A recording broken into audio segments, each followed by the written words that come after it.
This is Proverbs 20:12. I love this verse. This is one that you ought to put on the mirror that you look at every morning.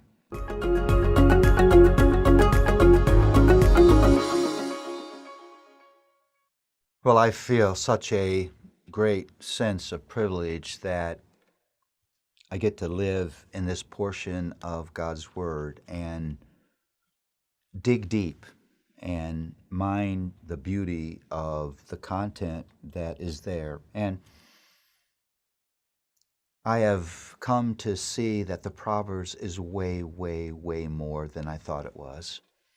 It's way deeper. It's way more beautiful.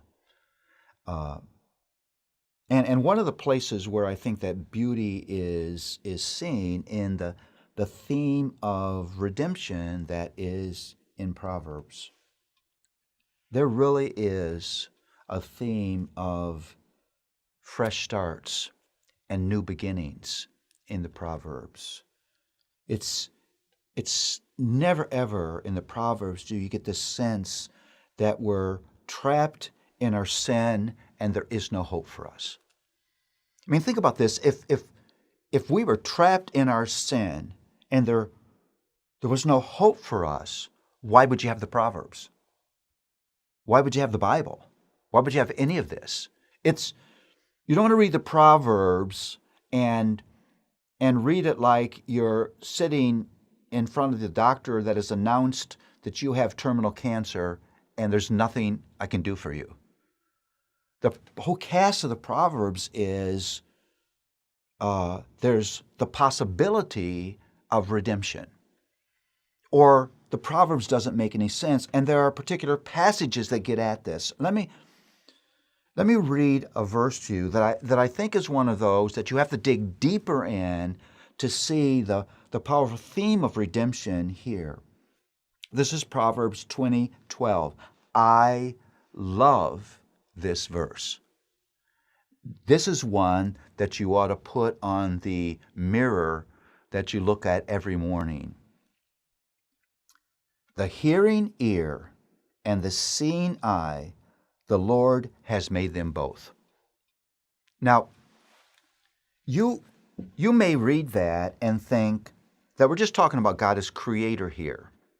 And He creates your ear and He creates your eye, and they wouldn't exist without Him. That's surely true. But I don't think that that's what this passage is about. The Hebrew word for hearing here is Shema. That's hear, O Israel, the Lord your God, the Lord is one. It means something deeper than hearing. The Hebrew use of that word hearing is a term for listening, for paying attention, for submitting, for obeying. Seeing expresses in the Hebrew mind, it's a metaphor for insight, for understanding. You read this and it makes me think of Deuteronomy 29:4. The Lord gives to the heart eyes to see. Or Proverbs 1:19, open my eyes that I may see wondrous things out of your law. The picture here is God in the glory of His redeeming grace doesn't leave me deaf and blind. Sin makes me deaf and blind. I can't hear what I need to hear, and I can't see what I need to see. It's one of the curses of sin. It's a horrible thing.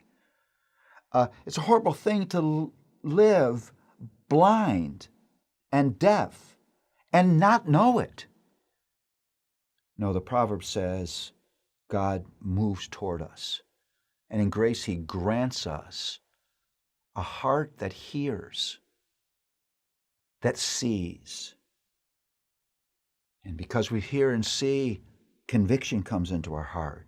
And conviction is followed with confession. And confession is followed with forgiveness. And forgiveness is followed by a whole brand new way of living, acceptance into the family of God, identity as a child of God.